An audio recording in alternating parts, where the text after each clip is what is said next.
Layers of Fear 2 is a sequel to the 2016, I think, original, and it's about an actor who goes on this boat to film a movie, and then a bunch of weird stuff starts happening. That's the only way I can describe it. I guess I'll start by saying that I didn't really like the first game or its DLC very much.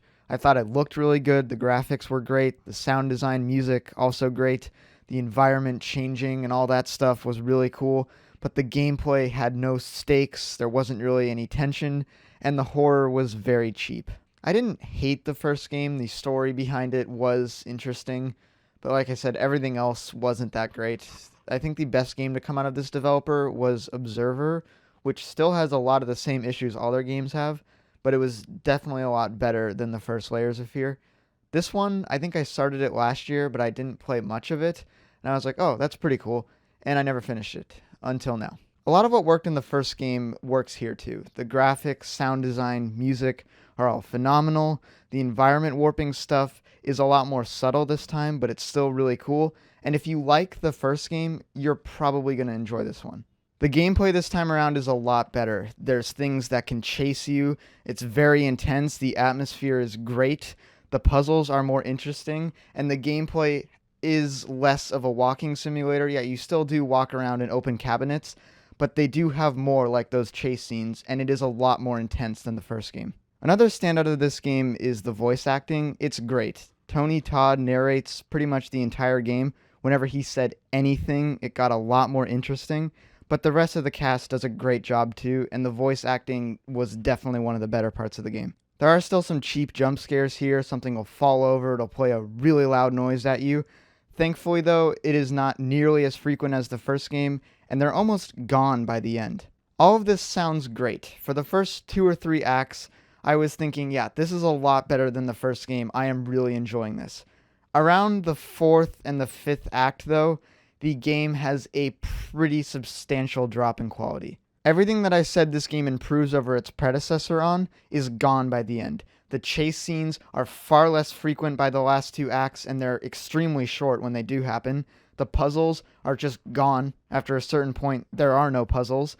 And that's what I really liked about this game. You could actually die. There was tension. The puzzles were interesting. All of that stuff was really cool in the first 3 acts, and it's just gone by the end. I don't know why. Maybe the game glitched and turned on the safe mode, but I highly doubt that happened, and the last 2 acts just were not as interesting as the first 3. I'm very mixed on the story as well. It has these really interesting themes of choosing who you are and building your character, but the actual narrative that goes along with those themes has nothing to do with it. What I mean by that is you're being told this story about these 2 kids who are stowaways on a boat. That has nothing to do with the themes of choosing your character.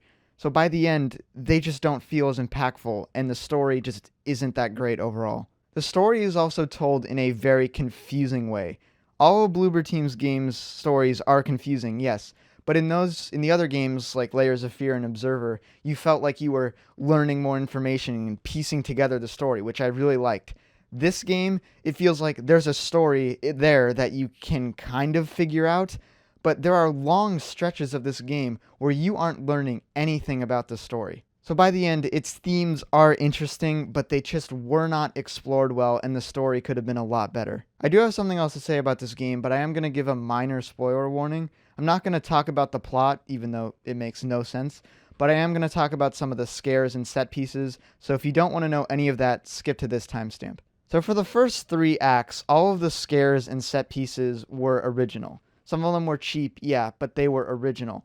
For some reason, in the 4th and 5th act, they decide to throw out all originality and just copy other horror movies. There's this decently long scene towards the end that doesn't move the plot forward at all and just exists to reference the movie Seven. At first, it was kind of a subtle thing, like, oh, maybe they're referencing it, but by the end, they 100% were. I don't even understand it. This game has absolutely nothing to do with Seven, and I don't know why they spent so much time referencing it. Even the scares get less original as it goes on. The only scare I can think of in the last third of the game is a direct ripoff of this scene from The Shining. I really don't know why they chose to do this. If they want to reference something, go ahead. The problem is that it's not done subtly at all, and they should have taken the time to make their own scares, make their own set pieces, instead of just copying others. That's probably the weirdest part of this game, but overall, Layers of Fear 2 was very disappointing. It started out so strong. I was ready to give this game a 7 or an 8 or maybe even a 9. This had actual stakes and tension, and it was much better than the first. But the second half just dropped the ball so much. I was so happy that they were moving away from the problems of the first game, but by the end, they ended up right where they started. This game could have been great. It should have been great, and it was great for the first half. But overall, it was just very disappointing, and I'm giving Layers of Fear 2 a 5 out of 10. I had high hopes for this one, and I really wanted to like it, but the quality drop was just too significant, and if you did like the first game, you'll probably like this one, but to other horror fans who didn't like the first one, I'm not going to recommend this game. So thank you guys for watching. I hope you enjoyed. I'm going to be reviewing Bloober Team's Blair Witch game soon. I'm going to be playing that on Twitch, so look out for the review soon. But anyway, thank you for watching. Let me know in the comments, have you played this game? Do you like it? And have a good one. Goodbye.